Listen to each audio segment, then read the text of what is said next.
Incredible India.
same as it did before.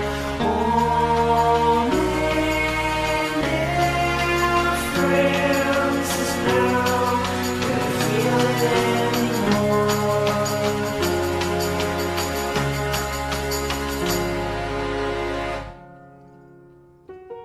So I collected all our plans and crimes and set them all alight. The only thing that bound me to this place you took with you when you died. So goodbye, goodbye.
Far from the mainland, in the Indian Ocean, there is an island embedded with high mountains, dramatic clouds, and sandy beaches.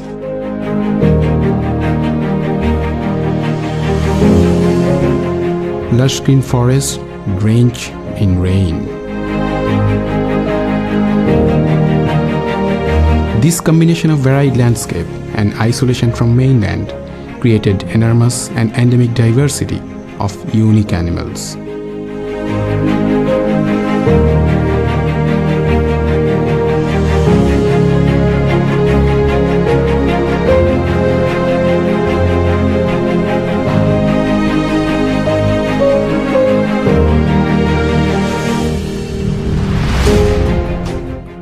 During 1990s, the first expedition was done by Zoological Survey of India to unfold the mysteries of this island.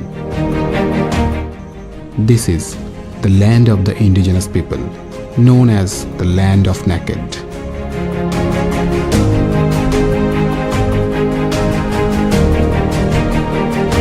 This is the Great Nicobar.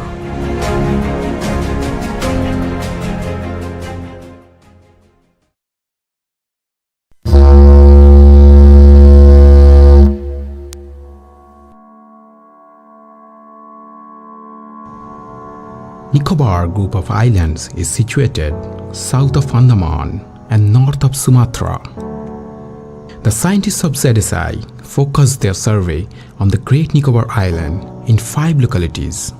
On the southern side, Galathea; on the eastern, Nevidera; Great Nicobar Biosphere Reserve at the center, Afra Bay to the north, and the southernmost point of India, the Pygmalion Point or the Indira Point. Nicobar is always magical. The untamed evergreen rainforests, the pristine beaches, and the wild treasures.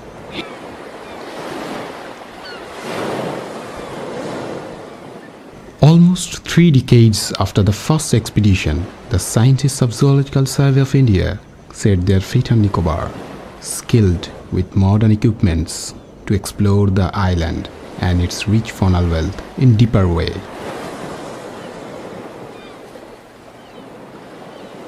We headed for our first destination, the Galathea Wildlife Sanctuary, known for some unique and endemic creatures. The forest camp is almost flooded in rainwater. Just near the camp, we encountered a poisonous snake. Dealing with one of the most dangerous snake, secret. Galathea is connected with a freshwater river channel.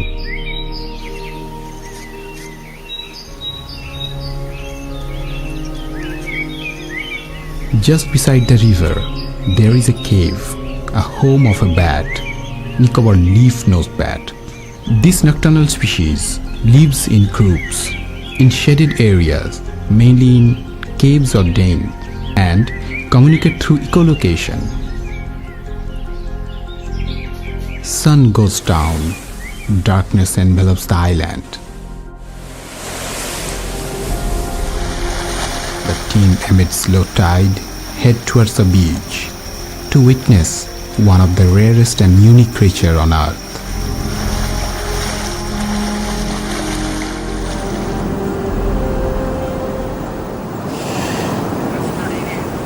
Largest of all turtle, the leatherback sea turtle, measures 5 to 8 feet and weighs 400 to 700 kilograms.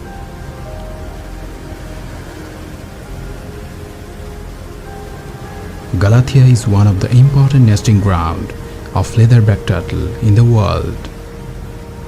In a single night, 10 to 15 turtles have been seen coming to the beach to lay eggs. The turtles return to their world in the deep sea, leaving behind the fate of its unborn offsprings and a trail of flipper marks.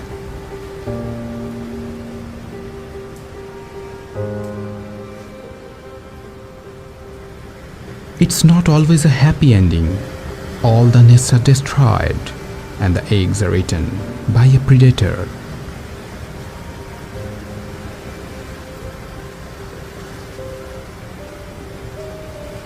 A Nicobar wild pig.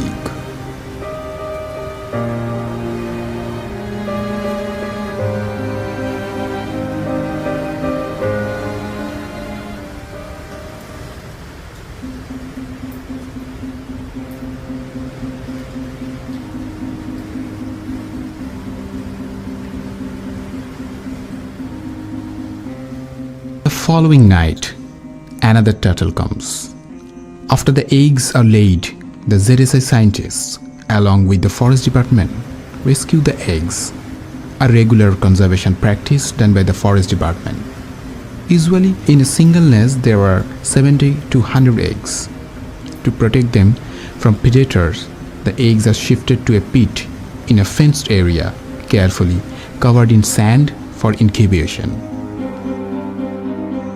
There is something out of our imagination kept hidden inside the forest, which is revealed in the dark, fallen wooden log.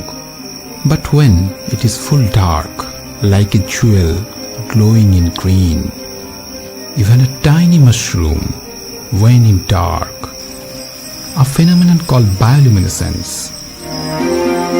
When UV light touched the ground, a scorpion shining in blue rays of UV. Unique phenomenon giving the feeling of being in the alien world.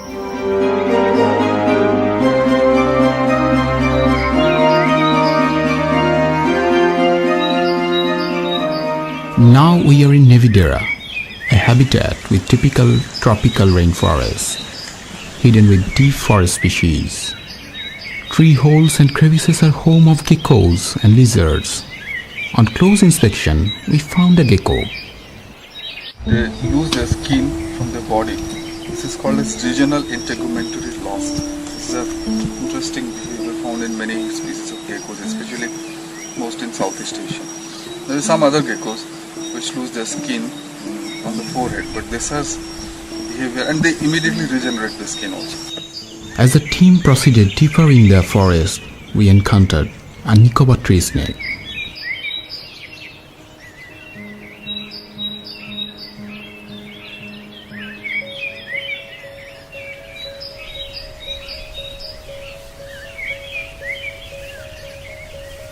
As we move further, on a fallen tree, there is a reticulated python.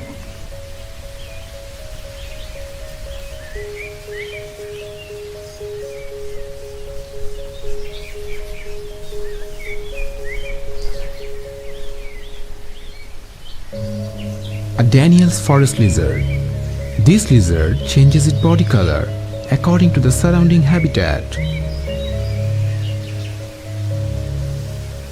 Dead and rotting logs are habitat of many small creatures. On closer observation, we came across a scorpion carrying its young ones on its back. Behavior called parental care, seen in many scorpions. The fallen logs provide shelter for small creatures. This microhabitat is a home of many insects. A larvae of a bees beetle, the Passalidae, which live in the rotten log and undergoes its life cycle up to the adult stage. Soil is also home to one of the important eusocial insects, the termites. They build their nest with the soil and fecal matter. But there are other group of termites, the open-air foragers. They doesn't build nests, they are forest dwellers.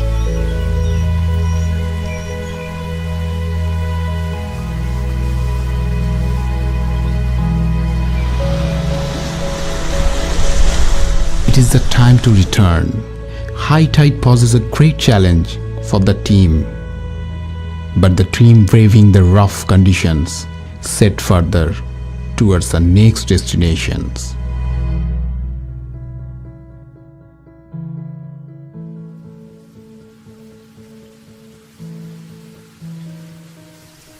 Nicobar is influenced with sudden, unpredictable rain, lightning and thundering. We are at the Great Nicobar Biosphere Reserve. A pair of white-bellied sea eagle headed high on the top branch of the dead tree. A pair of pied imperial pigeon is seen cleaning its feathers.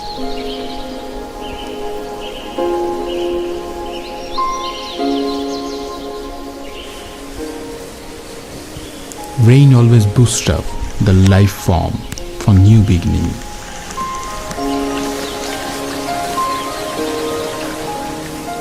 The tiny shelled creature, the mollusk. They get active for proliferation of life. We are here for something very rare and unique. We enter deeper into the forest. On the ground, in the leaf litters, there are many parasitic hirudines, which pose difficulties for the team, the leeches.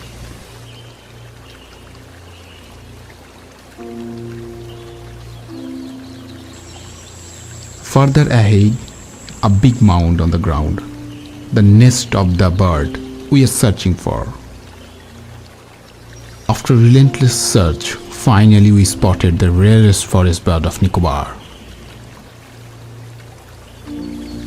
the Nicobar megapod.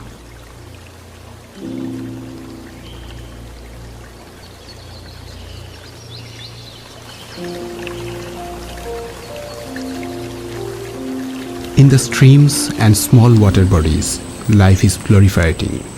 A carnivorous insect of hemipteran group, the water striders, also known as aquatic bug.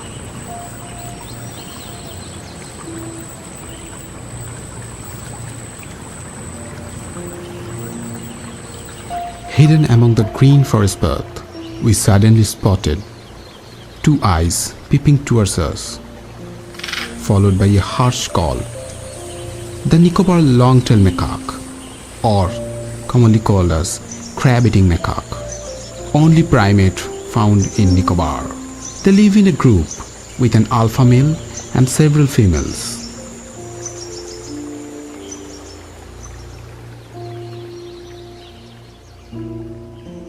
On the other part of the forest, another group of ZSA scientists are busy understanding the diverse world of insects. Collection of insect samples is essential for its taxonomic identification. Sweeping and netting are the best process of insect collection.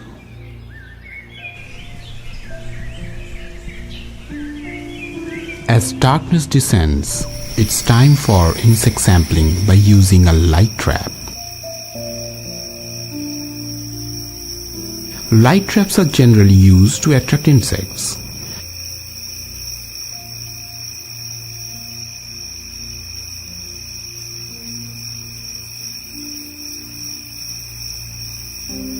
Then, representative samples are collected and preserved for further scientific studies.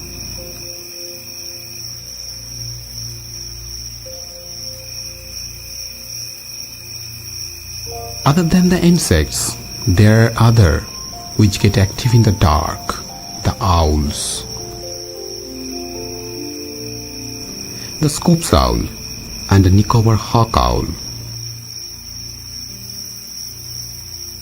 The Nicobar cat snake was also spotted on the ground. These reptiles get active at dark.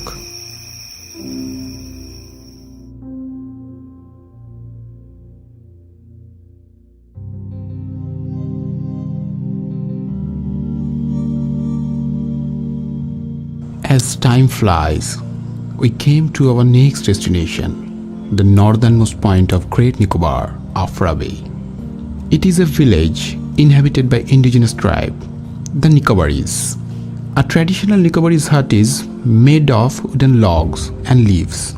They harvest rainwater as sweet water source. These small, slender boats are designed as engineering marvels. A traditional Nicobarese boat. Nicobaris are fishermen and said to be the men of the seas. Their livelihood is chiefly dependent on sea fishes.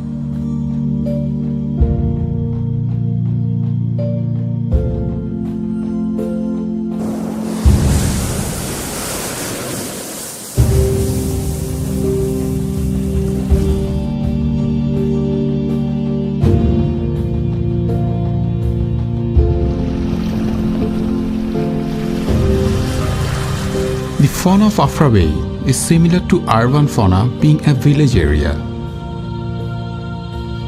A surgeon butterfly,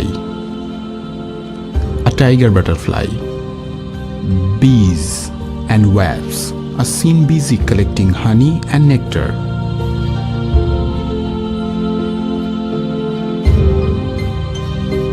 A crimson sunbird, an olive-back sunbird on a hibiscus tree.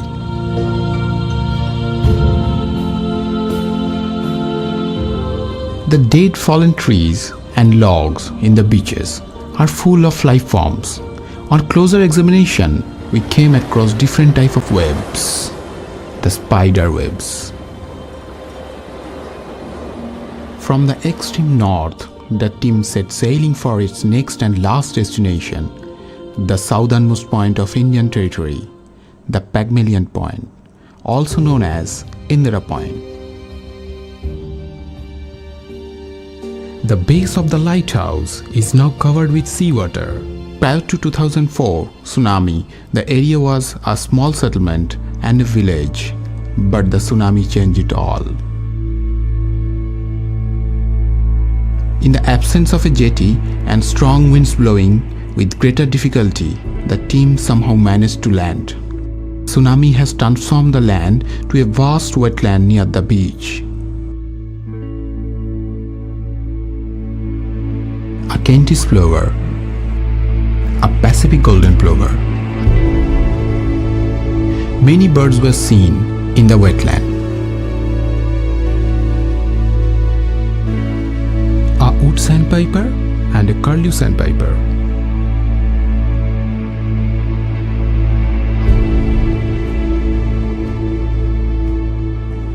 As we move further, another surprise was there.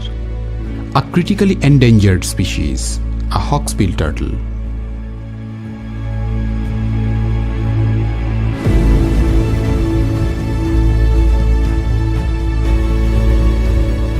The dead logs serve as home to many hermit crabs.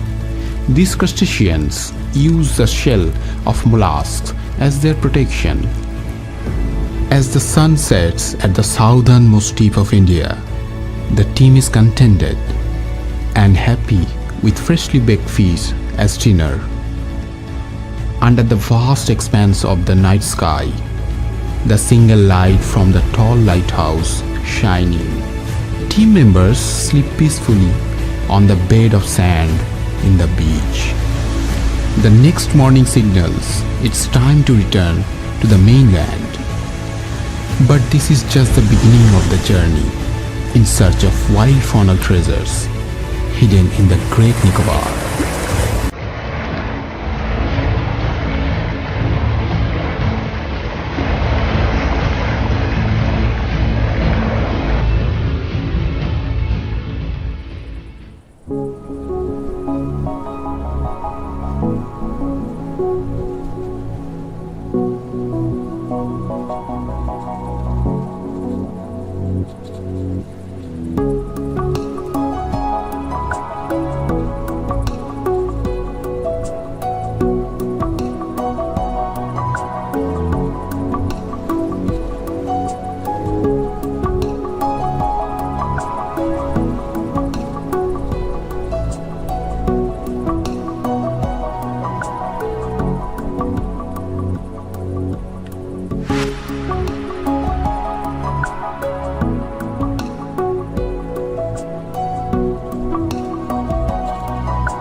Second day of diving.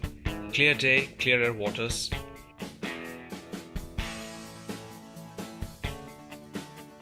We made our way towards the dive site. We were headed to a dive site called the Dixon's Pinnacle.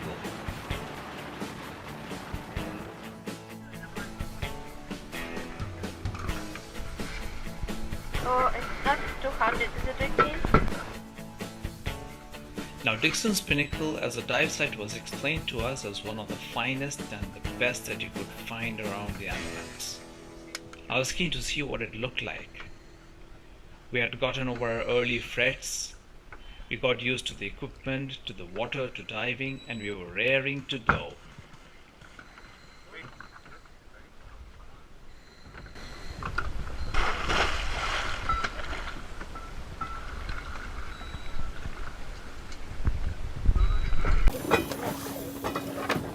Thank you.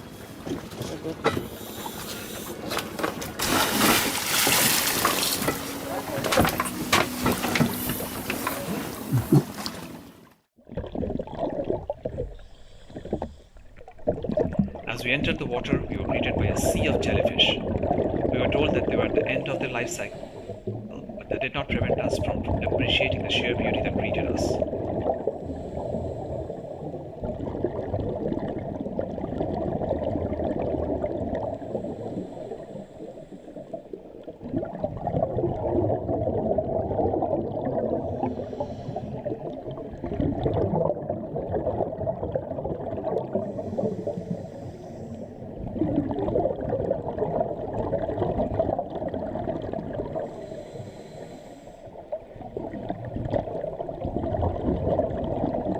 divers and one instructor, we went into the water. One of the divers was a marine biologist, Bharat Ahuja, who opened our eyes to a lot of facts. He was really knowledgeable.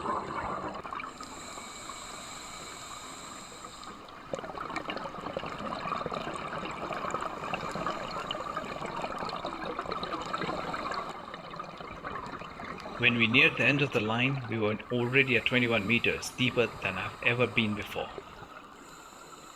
This was supposed to be our deep dive in our advanced course, and the ocean floor held a mesmerizing sight for us. Dixon's Pinnacle was breathtaking to see the least. It was living up to its promises. The colors that you see 25 meters below the ocean surface are beyond description. The life, the corals, the fishes are simply fantastic. You just cannot get enough of it. Since it was our deep dive, we went to a maximum depth of 31 meters, which also meant that our dive time gets shortened. Though my dive log says that we spent nearly 50 minutes underwater, it seemed much shorter. Dixon's Pinnacle is so mesmerizing that you really want to stay there longer.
Gradually, we made our way back, making our mandatory safety stop at 5 meters for 3 minutes.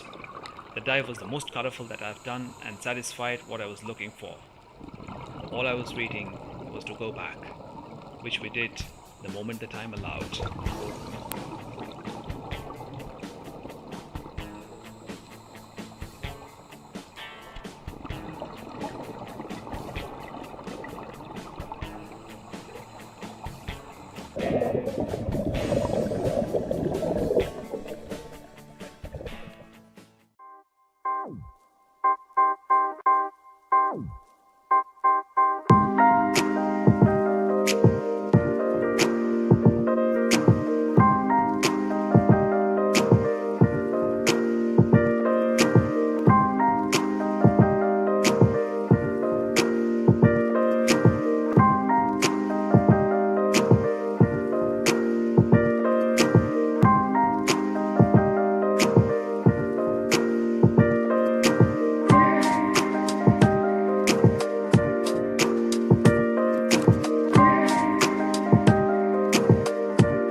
you.